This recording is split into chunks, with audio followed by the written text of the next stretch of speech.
المتقين والصلاة والسلام على سيد الأنبياء والمرسلين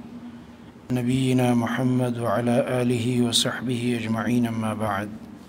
فأعوذ بالله السميع العليم من الشيطان الرجيم من همزه ونفخه ونفثه فلولا نفر من كل فرقة منهم طائفة ليتفقهوا في الدين ولينذروا قومهم إذا رجعوا إليهم لعلهم يحذرون. دا خبر مخکې موږ ذکر کړه چې د محدثین کرام رحمهم الله طریقه به دا وه چې کله به هغوی علم حاصلوه ناول به یې د هغې شروع د خپلې علاقې نه کوله چې کله به یې د خپلې نږدې علاقې د محدثینو نه اخذ وکړو او احادیث به یې د هغوی نه جمع کړه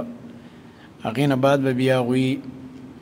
د حصول العلم دپاره او د احادیثو د زده کړې دپاره بیا نور علاقو ته سفر یې کولی سفر به یې دې دپاره هم کوو چې مزید احادیث را جمع کړي او سند د علو دپاره به هم سفر کوو ډېر محدثینو دا کار کړی دی چې د علو سند دپاره چې زما سند عالی شي نو هغوی سفر یې کړی دي او دې کې ګڼ واقعات دي او په دې باندې امام خطیب بغدادي رحمه الله مستقل کتاب لیکلی دی په دې سفرو د علم باندې او د محدثینو دا سفر یې پکې ذکر کړی دی او د جنت لاره ده د رسول الله صلی الله علیه وسلم فرمایي څوک چې د علم په یو لاره باندې مزل کوي د علم د زده کړې دپاره په یو لاره روان وي دا جنت لاره ده ومن سلك طريقا يلتمس فيه علما سهل الله له به طريقا إلى الجنة. نبی کریم صلی الله علیه وسلم فرمایي څوک چې په یو لاره باندې روان شي دې دپاره چې دی په هغې کې علم طلب کوي طریقا دا لاره چې ده په دوه قسمه ده یو طریق معنوي یو طریق ظاهري ظاهري لاره خو دا دا موږ په کومه لاره باندې ځو یو علاقه باندې تیریږو په لاره روان یو روډ کراس کوو ځان ستړی کوو قدمونه اخلو دی باندې موږ ته د جنت لاره اسانیږي او بله معنوي لاره د معنوي دا ده چې د دې دپاره عربي لغت یادول د هغې دپاره کتابونه کتل مطالعې کول شروح د احادیثو کتل د قرآن تفاسیر مطالعه کول دا معنوي لاره ده دا د جنت لاره ده او دغه رنګه سورې کهف نه دا معلومیږي د موسی علیه السلام د سفر نه چې د علم دپاره سفر کړی دی او هغه مجمع البحرین ځای پورې تللی دی چې کوم ځای کې دوه دریابونه یو ځای کېده او امام بخاري به دغه حدیث بار بار راوړي کتاب العلم کې به هم راوړي چې ګوره د علم دپاره سفر دا ډېر زیات ضروري دی د مخکنو محدثینو به علم دپاره سفر یې کولی او دغه رنګه دې لاره کې هغوی ډېر تکالیف تیر کړي دي لوږې تندې ځکه هغه زمانه کې د زموږ د موجوده زمانې په شان د مدارسو داسې سهولیات نه چې مدرسه کې به تاله رهایش هم میلاویږي او کانپینه به هم میلاویږي او ناشتې به هم میلاویږي نه هغه زمانه کې به ستا ټول هر څه خپله خرچه وه وظیفې هم نه وې چې ټوکری او دغه به ځان سره راواخلې او غاړې ته به یې واچوي او بیا به د کڅوړه غاړې ته اچولي او وظیفه راوړی او الله مو بخښي دا خو اوس وروسته زمانه کې دې بعضې خلکو د علم سپک کړو او د وظیفې سټارټ کړلې سلفو به د وظیفې نه غونډولې په خپله خرچه به ورسره وه علم به یې کولو ځکه الله رب العالمین د هغې په دې علمونو کې برکات هم ډېر اچولي مجاهدې ډېره وه او سفر یې وکړي د علم دپاره مشکلات یې برداشت یو حدیث پسې یو میاشت مزل یې هغوی کړي دي یو میاشت مزل په یو حدیث پسې ناشنا خبره ده مونږ ته ډېر احادیث بیانېږي هسې مفت بیانېږي او هغوی ورپسې یو میاشت مزل یې کړی وی دیو جنه مشهور تابعي په کبار تابعینو کې د امام شعبي رحمه الله هغه فرمایي لو ان رجلا سافر من اقصى الشام الى اقصى اليمن فحفظ كلمه تنفعه فيما يستقبله من عمره رايت ان سفر لا يضيع وای کچرته یو سړی دی د شام د ځمکې د شام د ملک د اخري سر نه را روان شه او مزل کوي د شام د عمل کې هم ټول والو په سفر او بیا یمن ته داخل شو د یمن هم اخري سر ته ورسېد او صرف یو ټکی زده کړو یو کلمې زده کړله یو ټکی او هغې دله فایده ورکړه پر روانه زمانه کې نو د ده دا وخت نه دی ضایع شوی او سفر یې نه دی ضایع شوی زما رایه وایي دا ده نو ګوره هغوی سره د علم دومره قدر و چې د یوې خبرې دپاره د یو ټکي دپاره که هغوی 2 ملکونه مکمل کراس کې د یو ملک د هغه سر نه روان شي او د بل سر ته راورسي او بیا د دې سر د دې بل ملک نه روان شي د دویم ملک او هغه آخري سر ته لاړ شي او تش یو ټکی یاد کړي چې تا له فایده درکړي نو وایي دا سفر ضایع نه دی. سبحان الله چې د یو ټکي دپاره هغوی دومره حیرسناک نو ته د دې خلکو د علم د حدیث په باره کې د حیرت څه اندازه لګې چې دی وایي په یو ټکي پسې که 2 ملکونه وګوري نو خیر دی. دا ستا ژوند قیمتي شو. دا د دې سلف او د دې علم سره شوق انتهایی شوق او د دې علم سره. دغه رنګه عبدالله ابن مسعود رضی الله تعالی عنه به فرمایل لو اعلم احدا اعلم بکتاب الله تعالی مني تبلغه الابل لاتيته. چې دی په قرآن کې انتهایی ماهر دی. عبدالله ابن مسعود رضی الله عنه په قرآن کې دونه ماهر دی چې دی ما ته دا آیت په باره کې دا پته ده چې فی من نزلت و این نزلت. دا آیت کوم ځای کې نازل دی او د چا باره کې نازل دی دومره په قرآن پوهی دی. خو بیا هم وایي فرمایي که ما ته پته ولګې دا چې په قرآن باندې زمانه زیات بل څوک ښه پوهېږي زه به په اوښ باندې د هغه طرف ته سفر وکړم او لاړ به شم هغه نه به علم حاصل کړم. دومره د دې صحابه کرام رضی الله عنهم او د دې سلفو د علم سره شوق. ابو ایوب انصاري رضی الله عنه باره کې راځي د یو حدیث دپاره هغه چې دی مصر ته تللی یو حدیث د زده کړې دپاره. سعید ابن مسیب رحمت الله علیه فرمایي که ما ته د یو حدیث دپاره د شپو د سفرو ضرورت پیښ شي چې زه یو حدیث پسې ځم او په ما باندې په لاره کې ډېرې شپې راشي داسې موقع ماته میلاوه شي نو خامخا به زه دا سفر کومه. دا سفر چې د عبادت دی دا د جنت لاره ده زه به خامخا دې پسې ګرځم.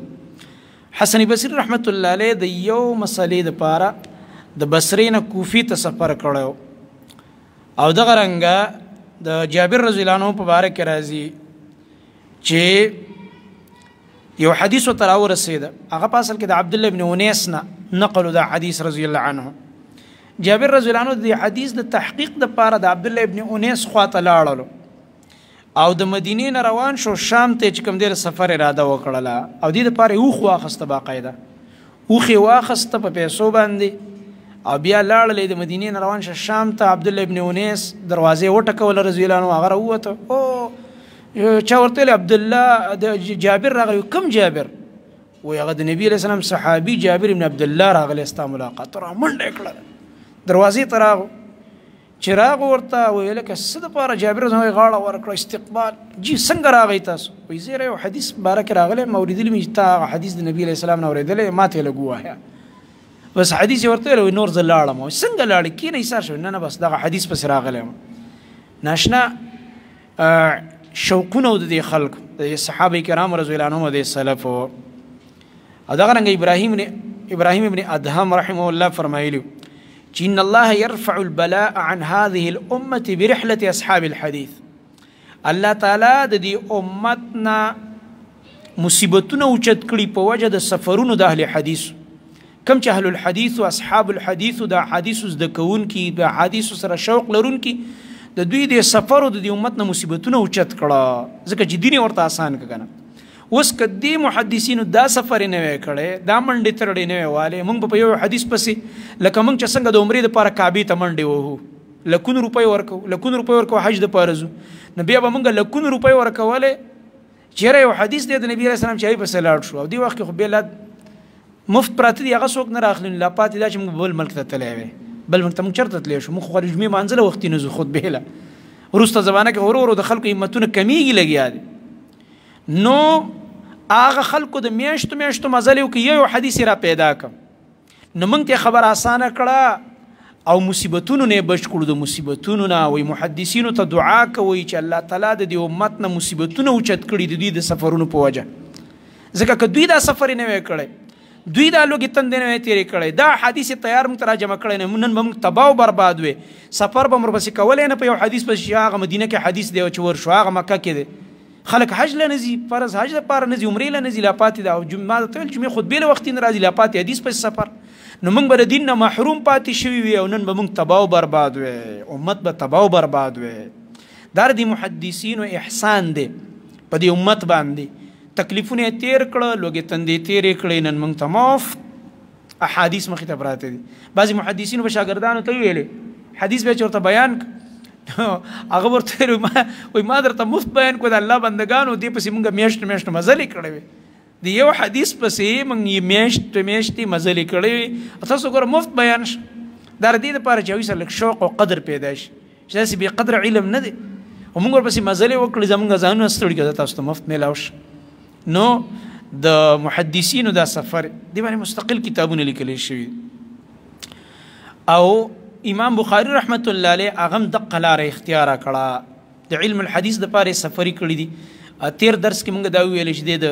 خپلې والدې او د خپل ورور احمد سره حج له لاړلو خپله هم دا لیکلي دي. امام بخاری رحمت الله علیه فرمایي چې کله ما د خپلې والدې او ورور سره حج وکړو نو حج نه بعد زما ورور او زما والده را واپس شو او زه پاتې شوم په مکه کې د مکې د محدثینو نه مې حدیث زده کړه بیا چې هغې نه مې حدیث مکمل ولیکه بیا لاړم د مدینې طرف ته مې سفر وکړه او د هغې نه مې احادیث چې کوم دی هغه مې ترې ولیکه. وراق رحمه الله د روایت نه دا معلومیږي چې امام بخاري اولنی سفر په 210 هجري کې کړی دی لکه مقدمه د فتح الباری کې دا خبره ذکر ده 210 هجري کې. امام زاهبي رحمت الله علیه هغه دا ویلی دي چې یاره په 210 هجري کې د دې مور او ضرور سره امام بخاري سفر کړی دی حج لته بیا ملته پاتې شوی بس علم پسې وتلی دی ځکه د دې نه مخکې د خپلې علاقې د ټولو محدثینو احادیث جمع کړي نه بیا دا راولګېده او هغې نه بعد د مکې او د مدینې د علماو نه اخذ وکړو. په مکه کې چې دکه مستاذان دي په هغې کې مشهور حلقات به لګېده د علم مکه کې پخوا نه لګېږي اوس هم چې تاسو لاړ شئ چې وګوري دا حلقات لګېدلي د علما لګیا د درسونه کوي نو د ده چې کوم مشهور استادانو او دتې استفاده کړې ده یو پکې خلاد بن یحیی دی بل حسان بن حسان البصري دی بل اسماعیل بن سالم الصائغ دی بل امام ابو الولید احمد بن محمد الازرقي دی بل ابو عبد الرحمن عبد الله بن يزيد المقري المكي دی او دغه رنګه امام ابو بکر عبد الله بن زبیر الحمیدی چې دا کم مسند لیکلی دی مسند د امام حمیدی رحمت الله علیه او اولنی حدیث چې امام بخاری راوړي د امام حمیدی نه راوړي د دې استاد نه نو دې کې امام بخاری خو ناشنا انسان دی. امام بخاری په خپل کتاب کې اولنی باب هم دا لګولی دی باب کیف کان بدء الوحی الى رسول الله هلته هغه حدیث کې وایو ان شاء الله چې څنګه ابتدا د وحی رسول الله صلی الله علیه وسلم ته شوی وه نو حدیث هم د مکې د استاد نه راوړی دی ځکه د مکه کې د وحي آغاز هم شوی دی او د مکې د استاد نه حدیث را نقل کړی اولنی حدیث امام بخاری دغه انما الاعمال بالنیات چې نقل کوي دا د امام حمیدی نه نقل کوي دې ته نکتې وایي اشارات او باریکات علماو دا چې کوم دی ذکر کړي دي چې امام بخاری دې ته اشاره کوي چې ګوره دا استاد مې د مکې دی او د وحي آغاز هم په مکه کې شوی دی نو اولنی حدیث زه دا درج کوم په دې خپل کتاب کې. دغه رنګه د امام بخاری رحمت الله علیه سفر چې بیا مدینې ته شوی دی د عمر په دغه کې 13 کالو ګوره نوجوانه لک دی او حدیث را جمع کوي لګی دی 212 هجري وه 212 هجري او په دې کې د مدینې ته لاړو ګوره د 14 کالو په عمر کې د حج کړی دی نو 2 کال مکه کې تیر کړه بیا تللی دی مدینې ته 212 هجري کې هلته چې کوم د مشهورو محدثینو نه د علم حاصل کړی دی په هغې کې بعضې دا دي یو ایوب بن سلیمان بن بلال دی بل عبدالعزیز بن عبدالله الویسی دی بل اسماعیل بن ابي ویس دی بل ابو ثابت محمد بن عبید الله دی بل یحیی بن قزعه دی بل ابراهیم بن منذر الحزامی دی او بل مطرف بن عبدالله دی او دغه رنګه ابراهیم بن حمزه رحمهم الله دا به کې مشهور هغه استادان دي چې امام بخاری ته په مدینه کې اخذ کړی دا د مدینی علما دي محدثین دي د هغه زمانې. امام بخاری رحمت الله علیه د امام عبد الرزاق نه دا چې کوم مشهور کتاب دی المصنف یو د امام ابن ابي شیبه دی مصنف د ابن ابي شیبه بل مصنف د عبد الرزاق رحمه الله دی د دنم د اخذ د پاره اراده کړې وه چې ورزم ملاقات سره کوم خو چا ورته ویلي چې هغه وفات شوی دی هغه زمانې کې دا موبایل او دا سیسټم یې نه وي نو چا ورته دا خبره وکړه چې هغه وفات شوی دی مزه یې وروسته بیا چې د اطلاع واورېده د یمن سفر د ترک کو په دغه زمانه کې وروسته ته بیا اطلاع راغله چې دا وفات خبره غلطه ده خو بیا د امام عبد الرزاق رحمه الله سره ملاقات ونه شو خو بالواسطه ته بیا روایت نقل کړی دي بالواسطه چې د امام عبد الرزاق رحمه الله کوم شاګردان دي د هغې نه د اخذ کړی دی. دغه رنګه امام بخاری رحمه الله فرمای چې په دې دوران کې چې زما د عمر 13 کالو کې وو زه په مدینه کې ما د مختلفو مسایل متعلق د صحابه کرامو د تابعینو فتاوی مې راجمع کې فیصلې علمی مقالات دا مې راجمع کړ او کتاب د ولیکلو قضايا الصحابه والتابعین واقاویلهم لکه دا خبره سیر اعلام النبلاء کې امام ذهبی رحمت الله علیه ذکر کړی ده او تاریخ بغداد کې دا خبره ذکر ده 2 جلد 2 صفحه کې بیا د تل بصری ته عراق طرف ته تللی دی د بصری او د نورو مقاماتو سفر یې کړی دی چې کله حجاز کې دی پاتې شوی دی 6 کاله قیام د کړی دی خو دا 6 کاله قیام یې ګوره مسلسل نه دی کړی د دې حجاز نه دی تللی بل ځای بیا راغلی دی بیا تللی دی بیا راغلی دی داسې چل باندې ګوره داسې طریقه باندې 6 کاله حجاز کې تیر کړی د حجاز علوم یې راجمع کړي دي خو په دې مینځ کې ته پکې نور علاقو ته هم تللی دی نو بصرې ته دی تللی دی التا د ډیرو علماو نه چې کوم دی چونکې بصره د علم غټ مرکز او دغه رنګه د ډیرو علماو نه د التا اخذ وکړو خو دومره ده چې د حجاز او د حرمین په شانته علمي مقام ورته حاصل نه دلته خبره ځکه کوم دا مې دې لپاره وکړه چې مولانا شبلی نعماني یو عالم دی د هندوستان کې تیر شوی دی هغه یو خبره کړې ده په سیرت النعمان کې او دا خبره چې تجاوز یې کړی دی خبره کې خطایي کړې ده یا تعصب د وجنه یاره وجه چې د یاد نه پوهې د وجنه چې هغه دا خبره کړې ده چې بصره او کوفه وایي دا د حرمین شریفین برابر علمي مراکزو بصره او کوفه دا خبره ذکر کړې ده دا خبره د خلاف الحقیقت دا خبره خطا کړې ده ځکه دا یو ناممکن خبره ده چې په تاریخ کې د دې د سره شهادت نه موندلې کېږي لہذا د شبلی نعمانی صاحب دا خبره یا په ناپوهی دلالت کوي او یا د تعصب د وجنه بعضې خلک هسې مبالغې کوي خپل مذهب دپاره دا کوفه کې ډېر غټ علم و په بصره کې لوی علم په حجاز کې و د وحي مرکز دغه و د حجاز په شان د علم په یو ځای کې هم نه البته د نورو ښارونو ته محدثین تلي نو دی وجنه به علما تله د هغه محدثینو نه به محادیث صحابه تلي سفر یې کړی وي محدثین تلي تابعین پکې د صحابو شاګردان نو هغوی نه به احادیث زده کول بیا په بصره کې چې امام بخاری رحمت الله علیه د کوم علماو نه اخذ کړی دی په هغې کې یو امام ابو عاصم النبیل دی ضحاک په نوم چې مشهور دی ضحاک بن مخلد رحمه الله دغه رنګه بدل ابن محبر التمیمی البصری دی او حرمی ابن حفص ابن عمر العتکی دی عفان ابن مسلم الباهلي البصري محمد بن عرعره سليمان بن حرب ابو الوليد هشام بن عبد الملك الباهلي الطيالسي او دغه رنګه محمد بن الفضل العارم السدوسي او دغه رنګه محمد بن سنان الباهلي محمد بن عبد الله الانصاري عبد الرحمن بن حماد الشعيثي او دغه رنګه حجاج بن منهال صفان بن عيسى عبد الله بن رجاء رحمهم الله دا هغه محدثین دي چې دا په بصره کې او د دینه امام بخاری رحمت الله علیه هغه اخذ د علم کړی دی ځکه امام بخاری رحمت الله علیه تقریبا 4 ځله بصرې ته تللی دی 4 ځله سفر کړی تی راغلی دی بیا تللی دی راغلی بیا تللی دی سړی د مخکنو محدثینو دی استعدادونو ته او د همتونو ته حیران شي دا خو چې اوس هم ته ځې د جازونو سفر دی په جازونو کې څوک نشي تللی او په هغه زمانه کې په اوښانو او پاسونو دا مزلې شوي دي ناشنا خبره دومره تکالیف و په هغه زمانه کې او د دې باوجود د دې خلکو همتونه دومره لوړ وو او دا حدیث د نبی صلی الله علیه وسلم راجمع کړه امام سهل بن سری رحمه الله دا فرمایلی دی چې امام بخاری نه ما واورېده و امام بخاری رحمت الله علیه فرمایي دخلت الشام ومصر والجزيرة مرتين وإلى البصرة 4 مرات وأقمت بالحجاز 6 أعوام ولا أحصي كم دخلت الكوفة وبغداد مع المحدثين وما دي ملكونو سفر کړي شام ته تلم مصر ته تلم جزيرې ته تلم 2 ځله جزيرې ته تلم بصرې ته تلم 4 ځله واقمت بالحجاز 6 أعوام په حجاز کې مې 6 کاله تیر کړي دي ولا احصي كم دخلت الكوفة وبغداد مع المحدثين او دا خو راته سره شمار نه دی معلوم بشمار ز الکوفي ته او بغداد ته د محدثینو سره تلم د مرګرو سره مې سفر کړي د محدثینو خواله تلم ځکه دغه زمانه کې به بغداد چې دا دارالحکومت نو اکثر ډیر علما به الته جمع شوي محدثین ځکه دارالحکومت چې هغه د علم او د سہولیات یو چرچی پکې او مرکزی نو الته علم ډیر خوريږي نو په دی وجه باندې حجاز هم د علم مرکز او بغداد کې ډیر محدثینو لکه امام احمد بن حنبل رحمت الله علیه ملته وروسته به تاریخ کې راشي امام بخاری ته ویلي مو چې مزه خپل وطن ته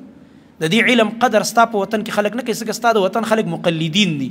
ابدتیان او احناف او اکثر اهل الرای هغه زمانه کې ته اهل الرای ویل امام بخاری به ارمانم کړه وای کاش کې د استاد خبره مې منلې وي ځکه هغه مور پسې خپه کېده امام احمد چې ډېر لوی استعداد ولا عالم دی چې دلته موږ سره پاتې شي دلته به کار ډېر وکړي خو زه هغه اخلاص چې نو اخلاص یې دومره ډېر و چې د خپل استاذ امام احمد رحمت الله علیه مسند دومره مشهور او معروف نه دی او دومره خلک ته فایده نه لري لکه د صحیح بخاری نه چلی امام بخاری رحمت الله علیه الله رب العالمین دومره مقبولیت ورک نو دغه رنګ د خراسان او خوشا خارونه مروه هرات بلخ نیشاپور او ری علاقه او جبال خراسان د غرون علاقې چې کومې دي ته خو ابتدا کې علمی سفر کړی و دا غینه حدیث را جمع کړیو سمرقند او تاشقند دا خو خپل ملک دا غینه چې کوم دی دا علمی اخذ د علما محدثینو نه کړیو به امام بخاری رحمت الله علیه دا خبره ذکر کړې ده چې ما دي مختلف ملکونو ته سفر کړی دي او د استادانو د مشایخ تعداد ډیر زیاتو لکه پاغي کې د امام جعفر ابن محمد القطان دا غن نقل لي وای ما یو ځل د امام بخاری نو اورید فرمایلی كتبت عن 1000 شيخ واكثر عن كل واحد منهم 10,000 واكثر ما عندي حديث الا وانا اذكر اسناده وای ما د زر استادانو نزيات علماءنا حدیث لیکلي دي د زر استادان نزيات استادان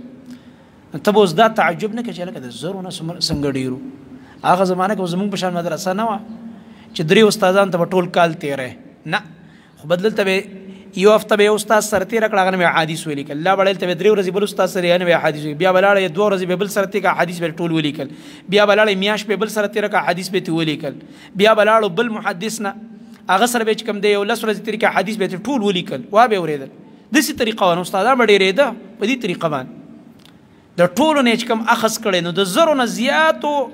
علماو نه ما حدیث ولیکلي او د ار استاد نه می د لزر یا داغه نه زیاته حدیث لیکلي دي دغه زماني محدثین چې په زرګونو روایت دی یو محدث سره او بیا فرمایي وای زما سره چې څومره احادیث ما را جمع کړي امام بخاری وای ما سره د ټولو ذخیره د احادیث او د هر حدیث سند هغه ما ته په یاد دی بیانولای شم دا هر استاد سند ورته جدا یادو چې دی استاد د فلانین هغه د فلانین هغه صحابي بیا نبی علیہ السلام دومره ناشنا علم الله رب العالمین ورکړ دغه رنګ د کوفی سفر یې کړی دی بصری نه بعد امام بخاری رحمت الله علیه تل د کوفی ته او دغه رنګ په امام نووي رحمت الله علیه تهذیب الاسماء واللغات کې د کوفی د هغه بعضی مشهور استادانو محدثینو نمونه لیکلي دي د چانه چې امام بخاری رحمت الله علیه استفاده کړې و پاغي کې یو چې کوم دی عبید الله ابن موسی الکوفی دی بل ابو نعیم عبد الرحمن ابن هاني الكوفي دغه رنګ احمد بن يعقوب اسماعيل بن ابان الازدي الحسن بن ربيع خالد بن مخلد سعد بن حفص طلق بن غنام النخعي الكوفي عمر بن حفص فروه بن ابي المغراء الكندي قبيصة بن عقبة السوائي ابو غسان مالك بن اسماعيل النهدي الكوفي رحمهم الله دا هغه مشهور استادان دي چې په کوفه کې امام بخاری رحمت الله علیه احادیث هغه ته اخستي دي او لیکلي دي د بغداد سفر ډیر کړی دی بار تللی دی بغداد ته امام بخاری رحمت الله علیه فرمایي چې ما چونکې دا دارالحکومت او د مسلمانانو سلطنت هغه مرکزو د عباسی سلطنت نو په دې وجه باندې د علومو مرکز ګرځېدلی ډیر علما دغلته راجمع شوي اهل علم نو امام بخاری رحمت الله علیه هلته د ګڼو محدثینو نه اخذ کړی دی پای کې چې کوم مشهور استادان دي یو پاغي کې امام اهل سنه امام احمد بن حنبل رحمه الله دی دغه رنګ محمد بن عیسی الطباع بعضی د الصباغ لیکلی دی دا غلطی ده بعضی نسخو کې الصباغ د لیکلی شوی دی دا الطباع دی اصل کې دغه رنګ محمد بن سابق او سریج بن النعمان الجوهري سریج بن النعمان الجوهري رحمهم الله دا د استادان دي چې په عراق په خار بغداد کې چې دا د غزمانی دارالحکومت په د کته هغه کې دا اخذ کړی دی امام بخاری رحمت الله علیه اول ځل چې عراق ته تللی دی د 210 هجری په اخره کې هلته چې کوم دی دی تللی دی. بیا مخکې موږ دا خبره ذکر کړه ځکه ما ورته مخکې اشاره مو کړه چې په دې منځ کې د دا سفرې کړي چې امام بخاري ګوره مکه او مدینه کې 6 کاله تیر کړي نو دې وجې نه ته به دا نه وایې چې 6 کاله کې په دې منځ کې دا پکې بغداد څنګه ذکر کېږي پکې دا په دې منځ کې راغلی دی تللی دی هلته بیا راغلی دی مکې مدینې ته بیا تللی بیا نو دا 6 کاله په مکه مدینه کې د مسلسل نه دي تیر کړي بلکې په دې منځ کې نورې سفر هم علمي کړي دي په دې منځ کې نورې سفرې کړي دي. د دې مثال دی لکه یو کس دی هغه وایي په پېښور یونیورسټۍ کې سبق وایم نو پېښور یونیورسټۍ کې چې دی داخله والی نو ته پکې 15 یا 6 کاله تېروي چې پی ایچ ډي کوي نو ډېر کلونه تېږو په دې منځ کې به دی کله لاهور ته لاړ شي یو کورس لپاره چوټیانې راشي کله پکې کراچۍ ته هم لاړ شي کله پکې بل ځای ته هم لاړ شي بل ښار ته هلته هم څه ناسه کورسونه او ډیپلومې وکړي خو مسلسل هغه اصل وخت یې پېښور کې یونیورسټۍ کې تېر کړی خو د منځ کې موقع میلاویږي سړی بل ځای ته پکې ځي که نه نور کورسونه وغیره کوي. په دې طریقه باندې امام بخاري په دې منځ کې تللی دی نورو ځایونو ته نو دې وجې نه دا اقامت په مکه مدینه کې په اتصال سره نه دی د 6 کالو بلکې په دې منځ کې نورو ځایونو ته تللی دی. بیا د امام احمد رحمت الله علیه افسوس په امام بخاري پسې او د امام بخاري مارمان او افسوس هغه دا لکه دا خبره علامه ابو علي الغساني په تقیید المهمل کې لیکلې ده چې کله امام بخاري رحمت الله علیه اخیری ځل بغداد ته لاړی چې دا د تقریبا 8 ځلو دا د چې د بغداد ته لاړی نو دی چې کله د خپل استاز نه را رخصتېده د امام احمد بن حنبل رحمت الله علیه نه هغه ورته ویلې وایي چې زه رخصت اخلم زه ځم بس دلته چې کوم علماو ما ټول ناخذ وکړو احادیث مې ولیکل خپل وطن ته ځمه بخارا ته به لاړ شمه او هلته به د دې احادیثو خدمت وکړمه خراسان ته دی راتللو نو امام احمد رحمت الله علیه ورته وایي ډېر په دردمندانه انداز کې ویلې چې ګوره تترك العلم والناس وتسير الى خراسان ته علم پرېږدې او د علم خلق پرېږدې منه بغداد چې بغداد د علم مرکز دی اهل علم مرکز دی او ته اوس چې کوم دی خراسان ته ځې هلته ته څه شی کې دلته کېنه تاله الله ښایسته علم درکړی دی دلته دنیا راځي هر قسم خلک چې علم درنه خور شي ځکه چې دا دارالحکومت دی دلته هر قسم خلک راځي نو ستا علم به ډېر خور شي او ته خراسان ته مزه او د دې وجه ورته بیا وویله وایي د دې وجه دا ده چې هلته اهل الرای اوسېږي اهل الرای په هغه زمانه کې د مقلدینو احنافو ته ویل ځکه چې هغه خو کم حدیث د مذهب خلافي نو بیا لانجې هم که د موجوده وخت کې بدعتیان ته وګوره سال کوي لګې دی ته صحیح حدیث پیش کوه دی لګې د خپل رای پسې روان نو هغه زمانه کې د تعصب د محدثینو سره امام بخاري رحمت الله علیه سره سمه دشمني رستو شوې د واقع سیرت کې به راشي انشاءالله سبا به ذکر کو انشاءالله چې د باندې کم الزامات لګولي نن زمانه کې ته په ما الزام ولګو بدعتي را پسې دروغ ویلي دا دروغ د دې د مشرانو عادت دی دا پخوانه دا دروغ وی لګې دی حدیث والی بدی شي اهل حدیثی بدی شي نو په دې بنا باندې جزاک الله مرګري لاندې نست دلته یې صحیح زه لږ درس وایم ما روټۍ نه ده خوړلې تا راپسې جوس راوړه دا جوس دې ولې راوړه دا به وروستو روټۍ مې نه ده خوړلې دا وې سبارې کې ده زه درځم انشاءالله نو امام بخاري رحمت الله علیه چې کله بیا وی راغو خپل علاقې ته بخارا ته هلته ورسره هغه دي اهل الرای او چا باندې چې فقه د حدیث په ځای پې د خپلو مشرانو آرا او فقه ډېره غالبه وه فقه معنا دا نه ده چې ګینې کومه صحیح فقه قرآن او حدیث نه ماخوذي نه هغه رای د مولیانو رای آرا الرجال باندې خلکو د فقه نوم ایښی دی نو د دې د لاسه امام بخاري ته غټ تکلیفونه ورسېده الزامونه یې پې ولګول د دروغ الزامات د بخارا د حاکم د طرف نه چې دته کوم تکلیف ملاو شوی وروستو به راشي انشاءالله او دغه رنګه د بدعتیانو طرف نه چې کوم الزامات پې ولګېدل د دروغو چې د قرآن ته مخلوق وي نعوذ بالله کله به ویلي امام بخاري فتوا ورکړې ده چې 2 هلک او جینۍ دي او د یو ګډې پی وسکل دا د یو بل رور او خور شو رضاعت ثابت شو او کله به یو الزام لګو کله بل سمې تنګ کړلو او حکومت ته پې راپورټونه وکړه چې دا سړی داسې دی او داسې او داسې امام بخاري بیا د بخارا نه وشړلی شو حتی چې دی دومره تنګ شوی دی چې بیا د مرګ سوال کړی چې یا الله دین مې خراب نشي مرګ راله راوله الله اکبر نو بیا به وایي د خپل استاز د امام احمد بن حنبل رحمت الله علیه هغه خبره را یادوله چې کاش کې ما ته زما استاد ویلو امام احمد بن حنبل رحمت الله علیه چې د علم مرکز او د اهل علم مرکز بغداد م پرېږده او خراسان ته څه لځي دغه اهل الرای خواله څه لځي دی نه څه غواړي وایي کاش کې ما د هغې خبره منلی وی امام بخاري رحمت الله علیه به بیا هغه دغه کو ارمان به کولو د خپل استاز د دې خبرې نه امام بخاري رحمت الله علیه باندې چې بیا کوم تکالیف راغلي دي او د نورې کومې سفرې دي اب ان شاء الله تعالی بیا سباني درس کې په اختصار ذکر کو او بلې ورځې نه ان شاء الله بس کتاب شروع کوو ان شاء الله ځکه ورځې به دې مقدمه کې هم سمې ډېرې ولګېدې الله دې پکې خیر واچي سبا نه ان شاء الله